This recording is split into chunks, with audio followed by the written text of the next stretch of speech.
Estimados internautas, saudações. Sejam muito bem-vindos a mais uma edição do nosso podcast Chá de Coaching e Liderança. Ambiente este em que os líderes conectam-se, partilham e juntos crescem.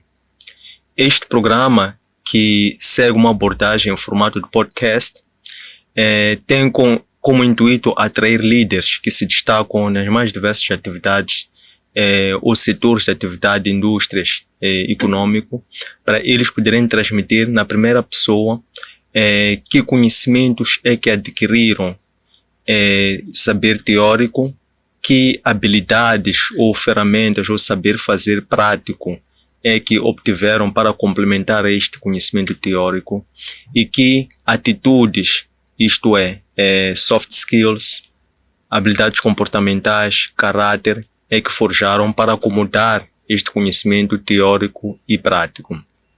Isto em resposta ao modelo de gestão por competências CHA, denominativo de C de conhecimento, H de habilidades e A de atitudes, que é a abordagem metodológica da qual nós nos inspiramos para poder materializar este programa.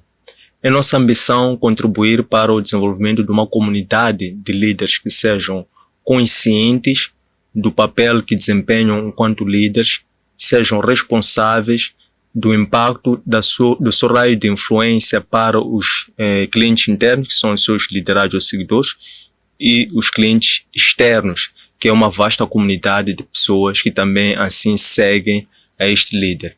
E também que sejam, acima de tudo, empáticos com a causa que perseguem e também sejam empáticos uns com os outros. Temos como líder convidado para o dia 2 Jaime Langa, ele que é licenciado em gestão, ele é mestre em direito empresarial, é diretor-geral da Max Media, consultor e especialista em gestão, estratégia e desenvolvimento de negócios. Jaime Langa, seja bem-vindo ao nosso podcast. Obrigado. É o seguinte, falar como líder é um bocadinho complicado, porque é um conceito, ser líder eu acho que é um conceito vocacional, é o que tu és. Não existe uma teoria específica, embora existam muitos livros sobre a liderança, mas a liderança é aquilo que nós fazemos. Eu costumo dizer que tive sorte de ser pastor de gado. Aprendi primeiro a liderar uma equipe de bois e depois fui estudar a teoria de como é que aquilo se faz. Na pastorícia, assobias de uma forma, o gado para. Assobias de outra forma, o gado vira à direita. Assobias de uma terceira forma, o gado vira à esquerda. E quando tu depois vais aprender as teorias de como gerir uma empresa, que são o que vem nos livros, depois percebes que, afinal de contas, para pôr isso em prática, é preciso encontrar uma forma de fazer com que as pessoas façam aquilo que está aquilo que você quer que elas façam, que elas façam, sem necessariamente teres que estar toda hora a fazer as coisas por elas. O sucesso da gestão, por exemplo, das empresas, provém do fato deles poderem fazer aquilo que tu queres que façam, sem precisar de gritar para as pessoas fazerem. Provém da sua automotivação, de fazerem coisas certas, sem precisar de trompete para gritar que hoje é à esquerda, amanhã é à direita. Isso vai seguir. É como um treinador de futebol, não joga. Um treinador de basquete não joga. Ele joga antes de iniciar o jogo. Antes de iniciar o jogo, porque fala com os atletas. E quando o jogo inicia, ele fica fora do campo. E só ganha a melhor equipe. Sem o treinador estar dentro do campo. Embora possa gritar por longe, por outro momento, mas não é ele que efetivamente faz o jogo. Esse é o problema que nós temos, é o desafio que nós temos como gestores de grandes empresas, neste caso. Costumo dizer que não precisa morrer para ser diretor de um cemitério. Para ser diretor de uma empresa, para gerir um grupo, para gerir um projeto, precisa apenas de 3 recursos fundamentais: o recurso humano, o recurso material e o recurso financeiro. Mas o essencial é o recurso humano. Enquanto nós tivermos capacidade para dialogar, para inserir no ser humano aquilo que são os meus objetivos, aquilo que eu acho que deve ser feito e como deve ser feito, e o ser humano sentir-se motivado em fazê-lo, nós teremos sempre uma gestão equilibrada, teremos sempre uma equipe motivada. Não sei exatamente qual é o approach que o meu amigo quer que a gente siga, mas a gestão não é de coisas. Não se gera coisas, não se gerem-se sensibilidades, gerem-se pessoas. Não se gera equipamento, gera-se almas. É preciso conquistá-las, é preciso aproximá-las, é preciso haver vocação para isso também. Pode estudar gestão e não ser um bom líder. Para ser um bom líder, necessariamente não precisa ter estudado gestão. Gestão de empresas, neste caso concreto. É preciso saber motivar as pessoas. Motivar as pessoas não implica necessariamente dar-lhes dinheiro, como muito por aí se fala. Precisa comprá-las. É preciso levá-las a fazer as coisas sem precisar de persuadi-las com algum bem material.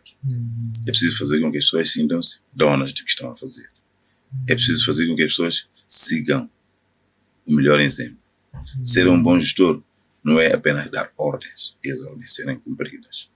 Porque no dia que não estiveres dentro da empresa, as ordens não serão cumpridas.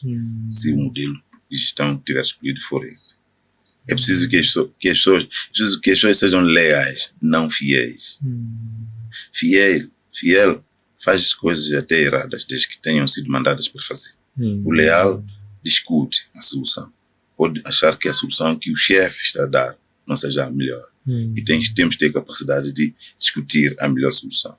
Lealdade, para mim, é alguém que faz o correto. Mas o correto não necessariamente aquilo que o chefe mandou fazer, mas aquilo que acha que deve ser feito.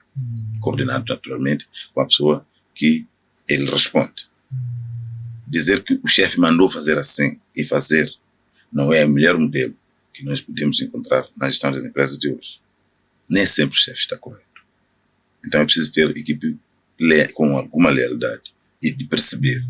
Aliás, nós para gerirmos uma empresa não precisamos de saber tudo o que se faz na empresa. Estamos aqui num estúdio de televisão e o dono ou o líder desta empresa pode não saber como se faz televisão, pode não saber como que se gere um estúdio, mas ele precisou de um especialista como o meu amigo aqui para entrevistar as pessoas. O que ele tem que fazer é fazer com que o jornalista, neste caso, que é o António, esteja motivado para fazer a coisa e fazer bem. Ele não precisa saber fazer. Ele precisa saber transmitir os objetivos, a missão que tens para que isto seja um sucesso. Muito bem, excelente. Eu vou recuar no tempo e eu já sigo os trabalhos do Jaime Lang enquanto analista, enquanto um pensador, pela sua formação e experiência, especialização em gestão. E já li as reflexões que fazia enquanto colunista do Jornal Notícias. Nessa altura eu era um mero estudante de gestão e já dialogava consigo, já conversava consigo. E agora tenho esta grande oportunidade de poder aprofundar na primeira pessoa, explorar uma e outra nuance sobre gestão, liderança, empreendedorismo. E é precisamente começar por aí, sob o ponto de vista de gestão. O que as empresas a nível micro e a sociedade a nível macro mais precisa? Gestores, chefes ou líderes, na base da sua experiência? A sociedade precisa de líderes. Como eu disse antes, ser gestor pode ser, para ser chamado gestor, é alguém que estudou gestão de empresas. Nós os dois somos gestores que estudamos gestão de empresas. Mas para termos sucesso no nosso processo de gestão, precisamos também de ser líderes. Ser líderes. E para sermos bons líderes, provém dos resultados que a gente vê. Nós podemos ser super bons, teoricamente, gestores, e sermos maus líderes e produzirmos mal. Termos maus resultados no processo de gestão das nossas empresas. Como diz muito bem, a sociedade precisa de ser conduzida de forma eticamente responsável. Conheço uma teoria do Max Weber que diz que há 2 tipos de comportamento na sociedade. Um é o responsável, outro é o normativo. Se alguém vive na base da lei, apenas lei, naquilo que ele chama de ética normativa, é aquilo, se ele chega em frente de um hospital, não houver o sinal que proíbe buzinar, ele se sente com vontade de buzinar, porque não há nada que proíbe buzinar. É uma sociedade que vive sob ética normativa. Nós precisamos viver sob ética de responsabilidade, independentemente de ter lá sinal. Porque o sinal, estou a aproximar-me a uma cidade e não tem sinal que me obriga a reduzir a velocidade. Eu devo reduzir a velocidade, porque estou a aproximar a uma cidade. Nós temos que liderar a nossa vida, temos que liderar o nosso futuro, temos que liderar a própria sociedade, sob forma responsável, não necessariamente seguir aquilo que está nos livros. Aquilo que está nos livros dá-nos uma base muito forte para nos posicionarmos, mas nós temos que viver de forma contextualizada. Antes de decidir em vender sapatos, por exemplo, tem que saber se a população ou o mercado que eu quero atingir usa sapatos e que tipo de sapatos é que deve usar. Aquilo que geralmente chamam de estudo de mercado. A nossa sociedade também deve ser estudada. Os hábitos e costumes devem ser respeitados. Não pode impor ordens, por exemplo, numa sociedade que não faz parte dos seus hábitos e costumes. Não vai dar certo. Não pode ir a Qatar hoje, que é a Campeonato Mundial de Futebol, e vender cervejas. Não vai vender a cerveja, porque não faz parte dos seus hábitos. Além de ser proibido, já que é uma outra vertente do sucesso da coisa, é ver se o que a legislação estabelece em relação a essa matéria e como é que eu devo agir na sociedade em relação a essa matéria. Isso tudo tem a ver com este processo todo. Para haver sucesso, é uma reunião de uma série de coisas, mas a figura principal é o ser humano, o fazedor. Ok. Que mais-valia obteve quando enveredou no nível de pós-graduação, mestrado, que é a especialização em direito empresarial, partindo da gestão como a formação de base, e que nos dias de hoje agrega um valor nos trabalhos e na visão que tem sobre o mundo de negócios? É muito simples. Enquanto gestor de uma empresa, um dos documentos mais importantes que um gestor usa e se baseia nele, muitas vezes para tomar decisões, é a lei. Um gestor tem que entender contratos, tem que perceber contratos, tem que perceber a lei relacionada ao trabalho que está a fazer, tem que perceber sobre a lei do trabalho, tem que perceber sobre a lei tem que perceber a lei. E eu achei que, enquanto gestor, embora tenha estudado direito como cadeira, achei que isso fosse interessante eu ir fazer um mestrado em direito empresarial, exatamente para limar esta resta do conhecimento sobre contratos. E isso é que me motivou a fazer o direito empresarial. Era mesmo para perceber sobre contratos. Acho que qualquer gestor, o seu instrumento de trabalho fundamental é um contrato. Não necessariamente contrato de trabalho. Contrato do negócio que vai fazer, contrato com o Estado, as leis que conduzem o seu negócio, para perceberes melhor isso. A terminologia que se usa, como é que se usa, como é que se interpreta um contrato, essas coisas todas têm que se dar direito. É por isso que todas as empresas têm um departamento jurídico. Sem querer tirar o departamento jurídico de uma empresa porque você estudou mestrado em direito. Mas precisa de perceber. Exatamente. Precisa de perceber. Sem especialidade, eu não sou advogado, não sou formado em direito, sou formado em gestão. Mas fui fazer aquele 1 ano de mestrado em Direito Empresarial para perceber as coisas. Para viver dentro do ambiente. Exatamente. Como é que lidou no passado e nos dias de hoje lida com o medo da crítica? Porque escrever realmente é escrever e publicar.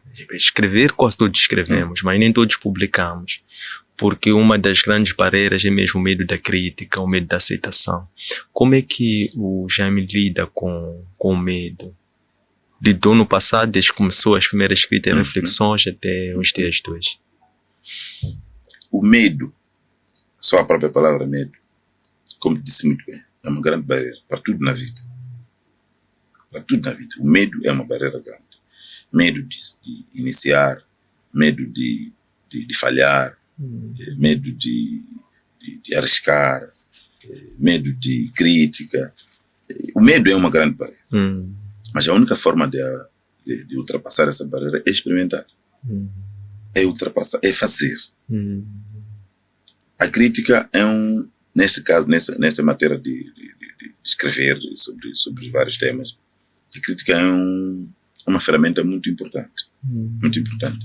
Cada vez que escreve alguma matéria e alguém aparece com uma crítica, é porque está a transmitir-me um conhecimento. Eu tenho que ouvir, tenho que ler aquela crítica, se for algo escrito. Tenho que ler e perceber. Abre-se aí um espaço de debate. A pessoa que critica pode não ter percebido o modelo que eu queria usar, pode não ter percebido o sentido próprio do que eu queria transmitir. Nós entramos numa conversa que se chama de debate. E aí constrói-se um conhecimento mútuo entre nós. E no futuro, provavelmente, eu volte a escrever, não exatamente da mesma forma, mas da forma como foi o consenso. Como foi o consenso. A crítica funciona muito bem. A crítica é melhor que o elogio. O elogio nos adormece, muitas vezes, não nos desafia. Não nos desafia. A crítica aparece como uma ferramenta importante. É sempre bom quando a gente faz alguma coisa e alguém aparece com um elogio crítico. Elogio crítico. Isto foi bom, mas achei que podia ser melhor se tivesse feito assim. Aquilo que fez é muito aconselhável fazer, mas no ambiente X, que a pessoa aparece sempre a criar mais-valia ao seu trabalho, quando acrescenta valor ao seu trabalho, quando acrescenta ideias dentro da sua ideia original. Cabe a nós saber, é muito difícil perceber as críticas. Há pessoas com um certo tipo de caráter que quando são criticadas ficam nervosas. E geralmente eu acho que os que me criticam não gostam de mim. E às vezes está errado. Exatamente. As pessoas que me criticam talvez é porque gostam muito de mim. Estão a apreciar o trabalho. Estão a apreciar o trabalho que eu estou a fazer.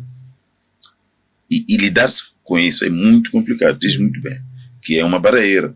As pessoas têm medo de crítica, mas a crítica não mata. A crítica faz crescer. É como o governante.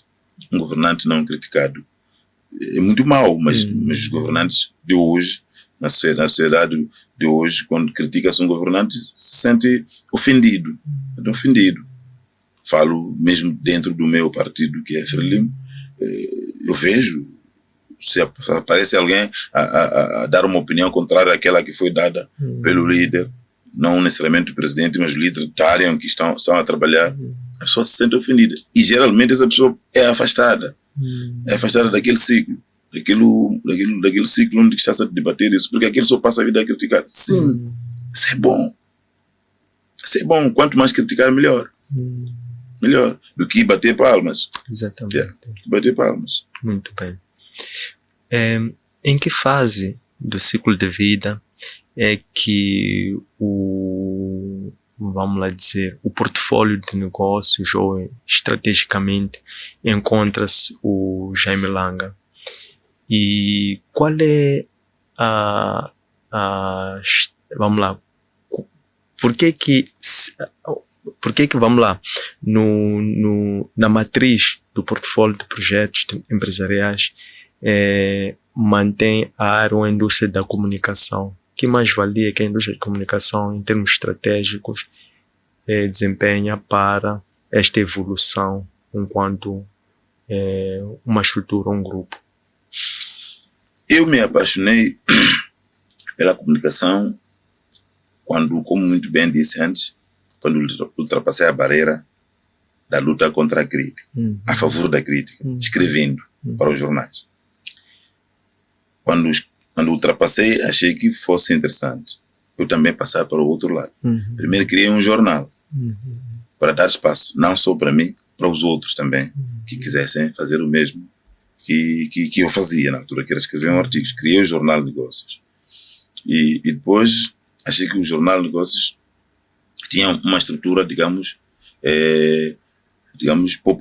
populista. Achei que podia, digamos, investir num certo nicho de mercado, que era um mercado corporativo. É quando transforma o Jornal de Negócios em revista de negócios. Hoje faço gestão da revista de negócios. Mas o que é que me faz, o que é que me dá, digamos, prazer em gerir a revista de negócios? Porque é na revista de negócios onde eu faço o business network. É onde me encontro com todos os atores empresariais. Aí, eu se tivesse uma carpintaria, ficaria na carpintaria apenas. Eu não me encontrava com mais ninguém, só me encontrava entre eu, fornecedor da madeira, e o meu cliente. E o meu ciclo estava fechado. Enquanto que na revista de negócio eu me encontro com todos os fazedores de negócio, faço o meu network, faço a minha relação com eles e posso expandir para outros ramos de negócio, porque eu tenho a ligação com eles de forma permanente. Consigo perceber como é que funciona o sistema bancário, o sistema de seguros, o sistema industrial, porque eu crio eventos dentro da revista de negócio para interação com eles.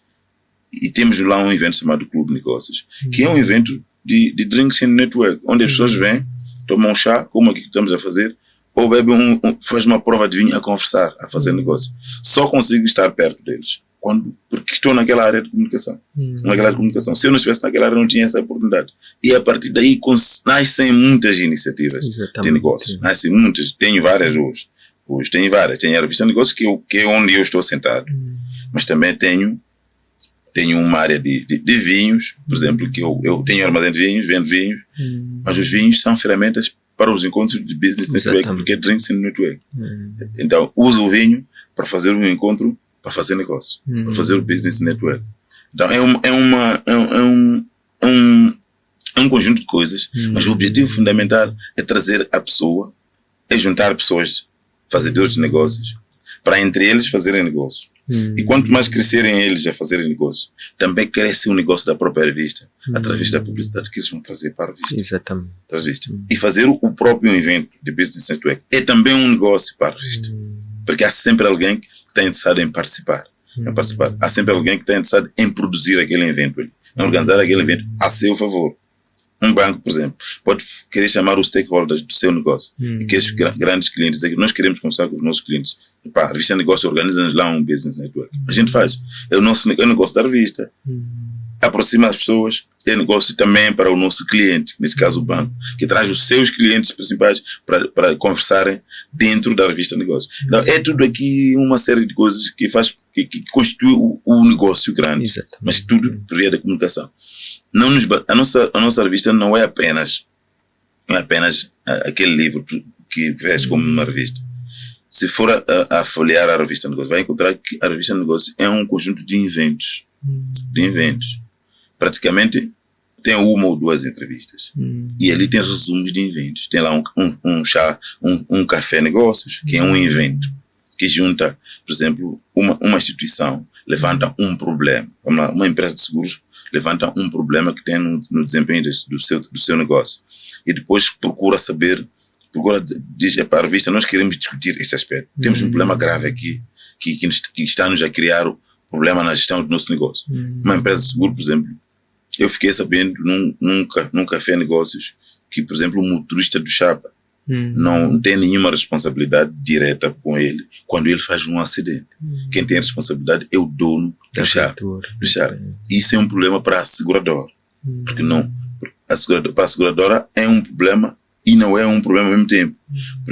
Porque se responsabilizar o motorista não tem capacidade de ressarcir. Enquanto se responsabilizar o dono do chapa, ele é que tem dinheiro, porque ele comprou o chapa, de ressarcir o dano.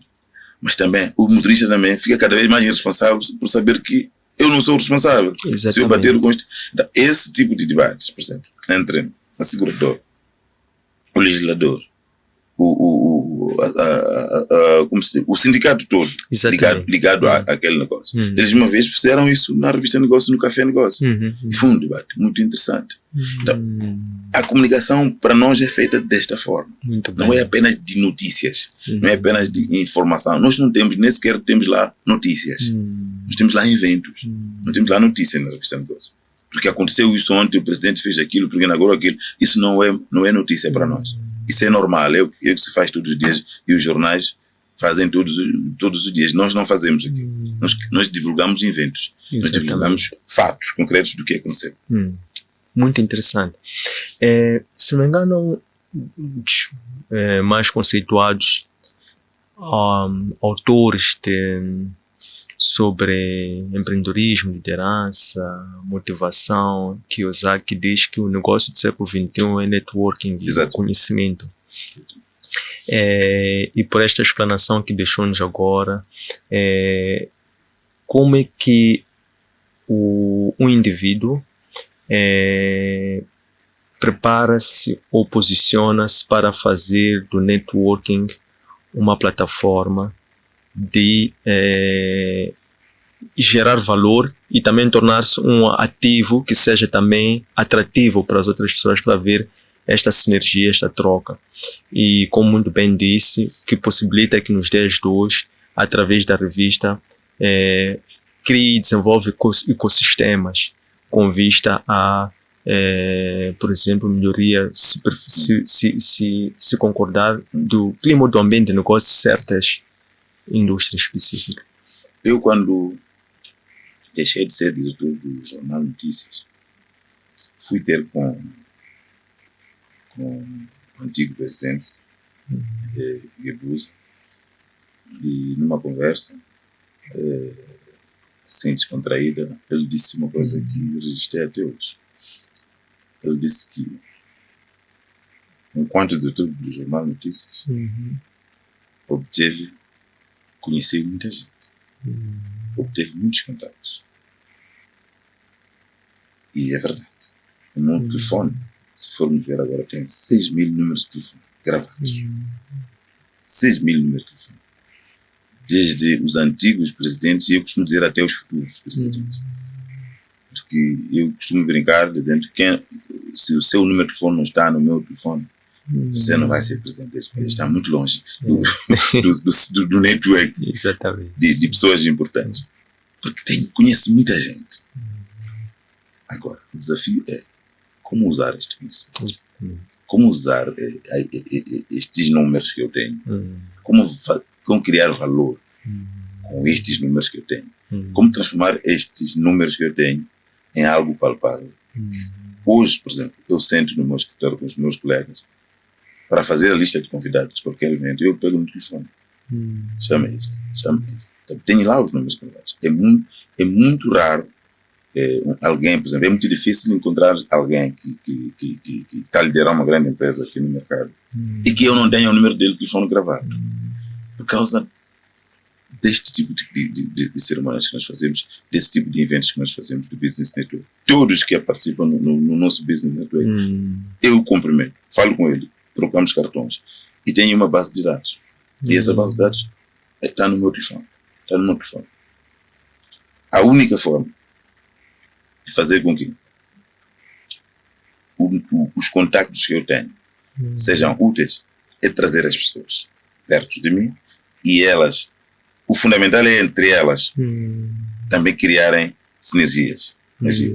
Mas eles todos registram uma coisa. Quem nos juntou foi o Jaime Blanco. Foi a revista Negócios que nos juntou. Nós conhecemos-nos já ontem na revista Negócios. E essa é uma ferramenta que estou a usar de divulgação da própria revista. Eles conhecem-se hoje, conheceram-se ontem na revista Negócios. E no dia seguinte o que é que fazem? Vão atrás da revista Negócios. Tanto para pedir um evento semelhante, tanto para anunciar, tanto para fazer negócios com a revista. E aparentemente eu não ganho nada palpável quando as pessoas se encontram. As pessoas sempre voltam. sempre volta, porque algumas não conheciam, outras não conheciam o impacto.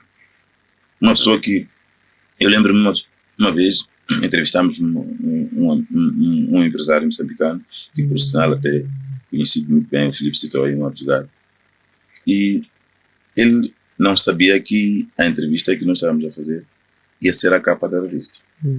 Fizemos uma entrevista normal, colocamos capa da revista. Uma semana depois ele chegou em Parampas.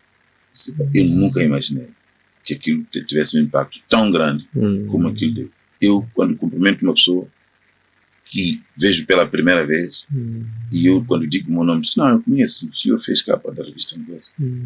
Isso mudou a vida dele. Exatamente. E transmitiu a mensagem aos outros. Aos outros, que é muito bom estar na revista Negócio. É dessa forma que estamos a vender. Exatamente. Vendendo através de terceiros. Muito bem. Mas nós não temos publicidade nem na televisão, nem nas outras, nem nos outros meios. A nossa maior publicidade são as pessoas que passam por lá. Passam por lá, gostam e comunicam. Por nós. É daí onde nós achamos que o network é muito importante para vender e para se transformar ele próprio network em negócio. Nós vendemos os nossos networks. Nós criamos condições para as pessoas se encontrarem e fazerem negócios entre elas. Mas para fazer isso é preciso ter esta abordagem de trazer as pessoas para a mesma mesa. Nós podemos chamar as pessoas para virem fazer uma prova de vinhos.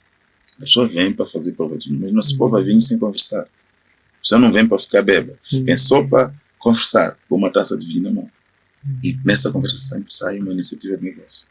As pessoas fazem negócio entre elas. Eu costumo dizer, venham fazer negócio entre vocês e dos negócios que fizerem, tragam publicidade para a revista Negócio. Estou a vender o network. Exatamente.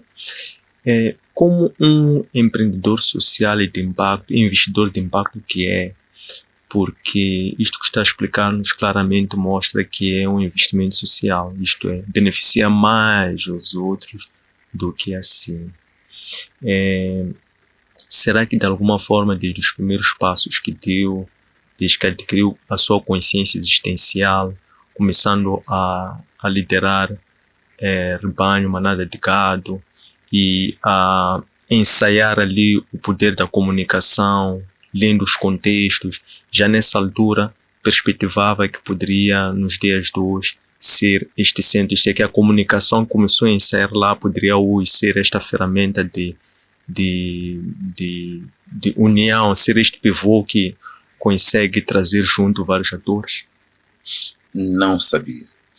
Sinceramente dizer, eu nunca pensei que isso pudesse, mas já o crescimento, o dia a dia, eu costumo dizer, a coisa mais interessante na vida é acordares muito cedo, ires correr à praia.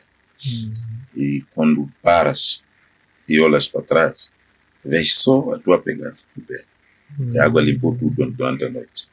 E quando viras e olhas para trás, percebes que caminhaste tudo.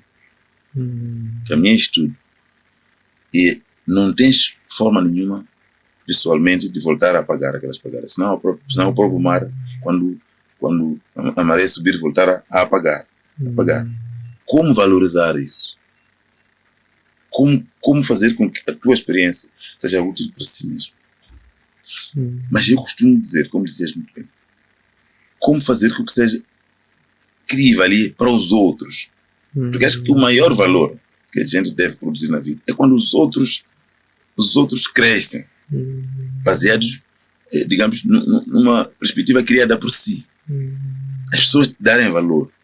Aquela coisa de teoria do caranguejo, de que este quando quer subir, puxar para cair, para sermos iguais, pode ser a coisa mais grave que existe numa sociedade. Diz-se em algumas teorias que o contrário daquela teoria chama uma teoria, tem um nome japonês, em que quando eu vejo alguém a crescer, a melhor forma de eu crescer é ir por baixo dele, empurrar a ele para crescer, porque eu se empurro a ele, ele fura o caminho e eu vou seguir o caminho.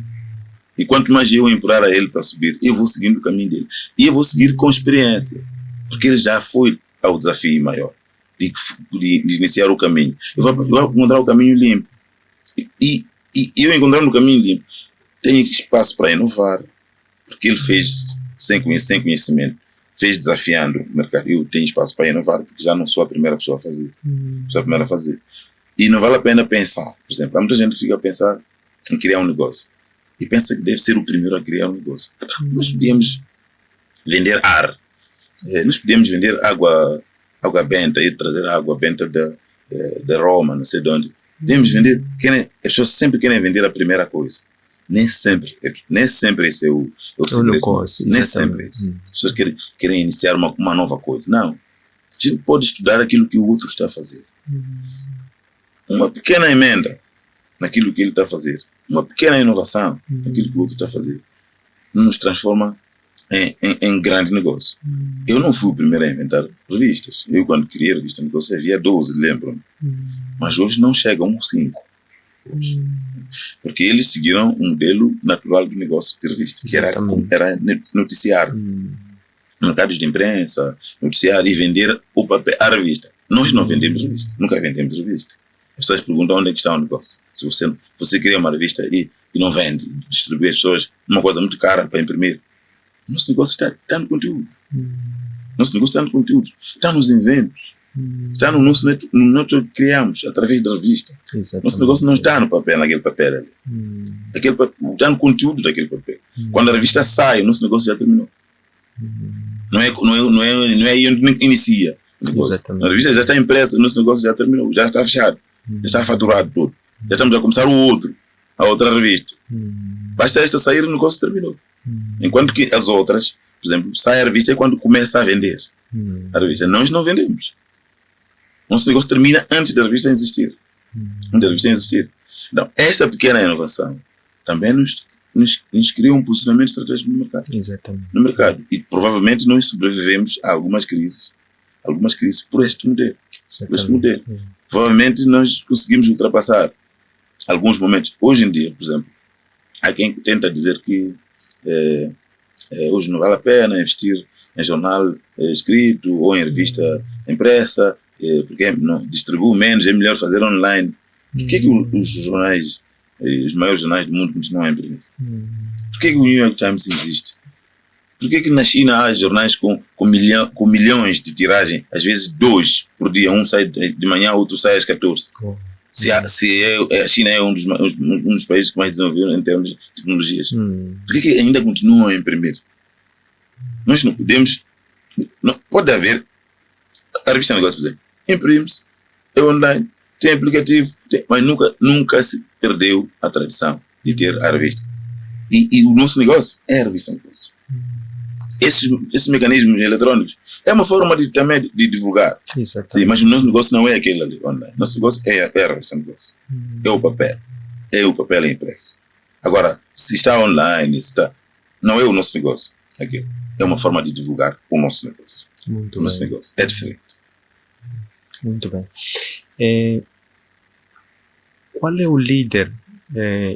Primeiro, qual é a escola de liderança que se inspira? E qual é o líder que é para ser uma referência? E por quê? É muito complicado. Eu li vários livros de um senhor brasileiro. Tem um nome japonês. Mas um dos melhores livros tem o título Tchau Patrão. Tchau Patrão. Depois da nossa conversa agora, pode entrar no Google e escrever Tchau Patrão. Vai encontrar um livro, Tchau Patrão, e eu acredito que vai gostar de ver. Tchau Patrão mesmo. Exatamente. É um livro que motiva, digamos, o trabalhador a deixar de ser trabalhador e passar a ser patrão. Para ser patrão. Então o trabalhador diz tchau patrão, porque eu amanhã também quero ser patrão como tu. É uma série de histórias. Eu, na verdade, admiro os gestores, mas não sigo os gestores. Eu sigo pensamentos, sigo formas, sigo modelos, mas admiro pessoas, digamos, que desenvolveram grandes negócios com sucesso. Mas é muito difícil, por exemplo, identificar alguém, dizer que eu quero ser como aquele empresário ali. Porque o que lhe inspira a fazer aquilo, a sua vocação, o seu conhecimento, a sua experiência, não são coisas que se ensinam assim, são coisas que se adquirem com o tempo. E às vezes é muito mal a gente escolher, por exemplo, pessoas para seguir, porque a gente não sabe necessariamente como é que a pessoa... A gente pode ficar enganada, seguindo pessoas. Não pode seguir o Jaime e não saberes que é Jaime, afinal é noite e vende droga. E pensares que o sucesso do Jaime é a revista. Sem saber que o Jaime à noite ou por outra noite vende isto que não é a revista. Tem um jovem que eu admiro muito também. Tem negócio de ele é mestrado em gestão de empresas, MBA. Mas sabe o que ele vende? Vende carvão. Mas está aqui conosco a conviver nos restaurantes e anda em carros de luxo e não tem nenhum escritório porque ele vende carvão. Mas vende carvão de que forma? A última vez que eu conversei com ele, ele disse-me: Jaime, eu tenho hoje, estamos aqui a falar, 18 caminhões na estrada a virem do norte com carvão. 18 caminhões carregados de carvão. E ele tem uma garagem de processamento. Ele, por exemplo, mandou fazer, por exemplo, sacos e criou marca. Criou marca. Esse carvão que a gente encontra nas lojas, nos supermercados, já vende. Por exemplo, ele, por exemplo, compra um saco de carvão na Quadala por 150 meticais ou 200 meticais. Aqui, o saco de carvão já aproxima a 1000 meticais. 1000 meticais. Mas 150 meticais, que é o investimento que ele faz, ele vem multiplicar aqui por 10, por 20. Por 10, por 20. Quando processa, e mesmo vendendo a grosso. Mas ele pensou nesse negócio. Hoje em dia, encontrar um jovem, de fato, e dizer a ele, vamos lá vender carvão, é capaz de rir-se. Mas o objetivo fundamental não é como nós nos vestimos, que marca de roupas é que nós usamos. Porque isso nós podemos ir buscar sempre, quando tivermos dinheiro. Mas como se ir buscar dinheiro? Como é aí onde está o resultado? Como é que a gente vai buscar dinheiro? É aí onde está o problema. Lembro-me também de um outro jovem que decidiu, por exemplo, criar... Vamos até deixando isso, vamos aqui os negócios mais vulgares. Sim. Quem pensou, por exemplo, em criar Uber, um aplicativo de telefone, é o maior taxista do mundo. Não tem nenhum carro. O Booking.com é o maior hotel do mundo, mas não tem nenhum edifício. Não tem nenhum edifício. Mas em termos de faturação de hotéis, ele é o maior hotel do mundo, mas não tem nenhum hotel. Um aplicativo do WhatsApp, de um telemóvel na mão, um aplicativo fatura mais do que o próprio hotel. Hoje em dia os táxis, já há vários aqui, já começamos a ver, está a Uber, já não sei quantos. Aqui em Maputo também já temos a Yango, já vejo umas publicidades agora sobre um novo aplicativo Yango também. Isso é o negócio do futuro. Muito bom. Isso é o negócio do futuro. Pensar em coisas, não pensar em coisas para os outros fazerem por ti e tu a ganhar o dinheiro. Muito bem. Isso é que é o negócio do futuro. Ok, excelente. Quais são, em sua opinião, vamos lá, que desafios o país enfrenta, do ponto de vista estratégico, né? Para assegurar uma maior criação e distribuição de rendimento pelas pessoas. Se nós olharmos para o modelo econômico atualmente vigente, embora o país esteja a crescer em termos econômicos, isso pode não se refletir necessariamente na melhoria da qualidade de vida das pessoas. Então, a questão seria, politicamente falando e até em termos de visão, planos, programas, fala-se que o grande desafio é a industrialização.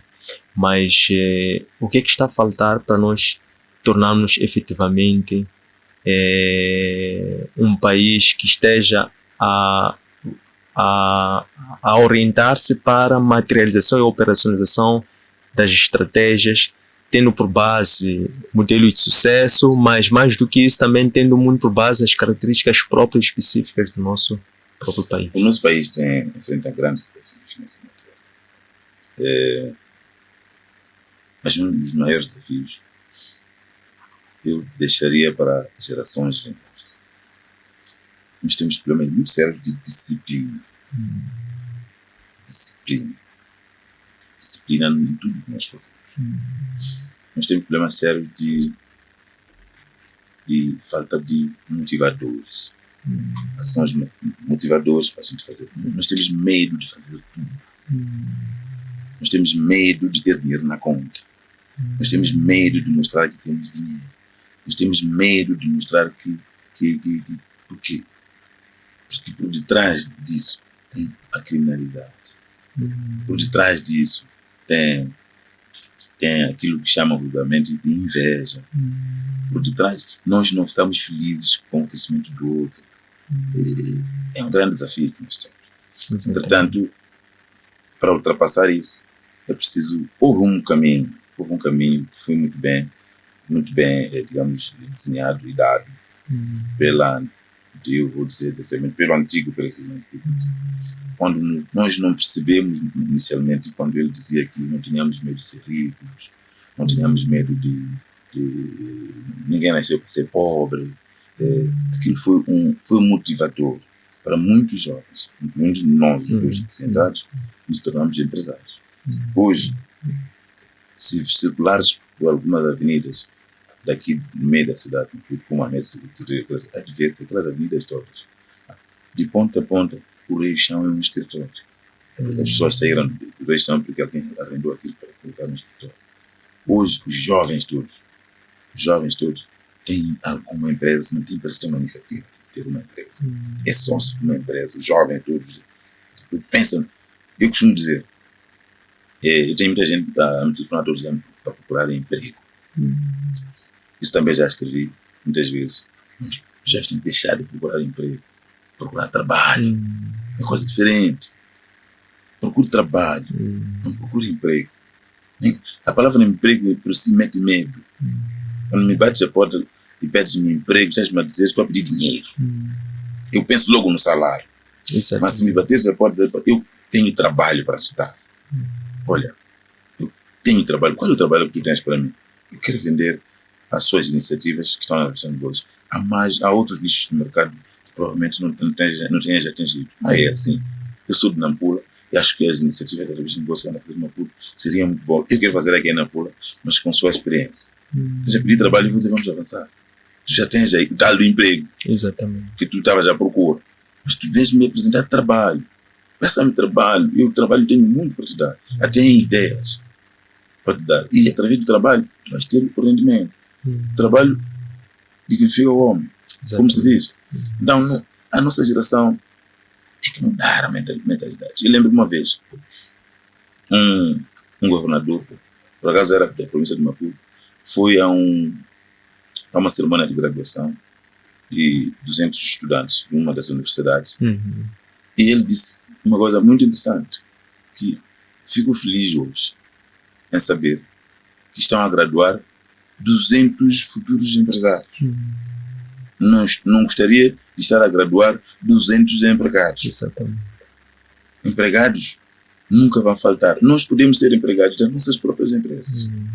Nós podemos ser empregados, aliás, somos empregados das nossas próprias empresas. No dia que perdermos esse sentimento de que somos empregados das nossas empresas, as empresas vão deixar de existir. Exatamente. Deixar de existir. É por isso que a empresa também se chama pessoa. Só que é uma pessoa coletiva. Não é uma pessoa singular, como nós somos individualmente. Então, o desafio é maior. Ganharmos consciência de que nós temos que ser responsáveis por nós mesmos. Ganharmos consciência de que o futuro depende de nós mesmos. Não dependemos de mais ninguém, nem do governo. Não podemos esperar que seja o governo a fazer. O governo não apoia isto, o governo não precisa. Nós temos que desafiar o governo a nos seguir. O governo há de se preocupar comigo quando eu chegar na província e instalar lá um negócio. Mas se eu chegar na província e pedir ao governo para me dar negócio, não precisa ir lá pedir negócio. Eu preciso de instalar o negócio. O governo vai, a partir daí, se preocupa comigo através porque quer cobrar o imposto, se preocupa comigo porque quer que eu cresça para eu pagar mais imposto, se preocupa comigo porque quer que eu dê emprego aos que ainda não têm um negócio. O governo tem que se preocupar comigo, não sou eu que tenho que me preocupar com o governo. Não tenho que pedir nada ao governo, o governo tem que se preocupar comigo e servir de alavanca. Servir de alavanca. As iniciativas devem ser minhas, têm que ser individuais, não tem que ser do governo. Não tem que ser do governo. Alguém disse uma vez que se tu ficares parado segurando as calças do governo, pensar que o governo é que tem que te encobrir, um dia o governo vai abrir o botão para chegar com a calça na mão. O governo continua. Exatamente. Continua. Não é o governo que tem que dar oportunidades de negócio, não. Sou eu que tenho que criar oportunidades de negócio. Sou eu que tenho que vê-las. Sou eu que tenho que criá-las. O governo, logo que eu crio, o governo, a primeira coisa que quer, fica interessado em estar comigo. Fica interessado em estar comigo. São 3 coisas que o governo quer, principalmente. É o bem-estar social da comunidade, é o emprego que eu vou criar, é o crescimento econômico que vou gerar. O governo fica perto de mim. Mas enquanto eu não fizer isso, o governo não conhece a minha existência. Não posso responsabilizar o governo em nada, porque eu não existo para o governo. Senão estatisticamente. Estatisticamente. Porque eu nasci e pronto. Não. Muito bem, excelente. Uma última questão seria esta, né? Para quando é que se pode esperar uma memória escrita das várias reflexões, vários artigos, estudos, ideias, em forma de um livro, por exemplo? Felizmente, é um trabalho já concluído. Neste momento, falta apenas marcação de data. Eu fiz uma edição da maioria dos artigos que eu, no passado, divulguei nos meios de comunicação, primeiramente no jornal O País, no jornal Notícias e na revista Negócios. E constituí um livro, que é um arquivo dessas reflexões. Espero lançá-lo brevemente. Exato. Ele está já no ambiente técnico, já não está no meu, não está na minha responsabilidade editorial. Eu já saiu de mim, já está nos revisores, nos paginadores, e depois na impressão, essas coisas todas, já está fora de mim. Ele já para mim já existe, porque eletronicamente eu tenho até aqui no meu telefone. e posso já te adiantar, pela primeira vez na comunicação, que o livro chama-se Ideias Soltas, porque foram várias ideias de forma descontraída que fui divulgando em jornais. Por isso que não é um livro único, digamos, não é um romance único, são ideias soltas que foram divulgadas em momentos diferentes durante a minha vida, que contribuem neste país. Excelente. Jaime Langa, muito obrigado na sua apertada agenda ter encontrado algum tempo para nos transmitir estas lições de liderança que, como costumo dizer, não se encontram nos currículos atual e tradicionais dos business schools. Desejamos maiores sucessos, que continue com esta força, energia e bom ânimo de poder levar adiante e materializar os seus sonhos. Estas lições encontram disponíveis na nossa plataforma Facebook, Antônio Sende_Oficial, no nosso canal YouTube, Antônio Sende_LDA, e no nosso aplicativo Elo Web. Um abraço de luz e até breve. Obrigado.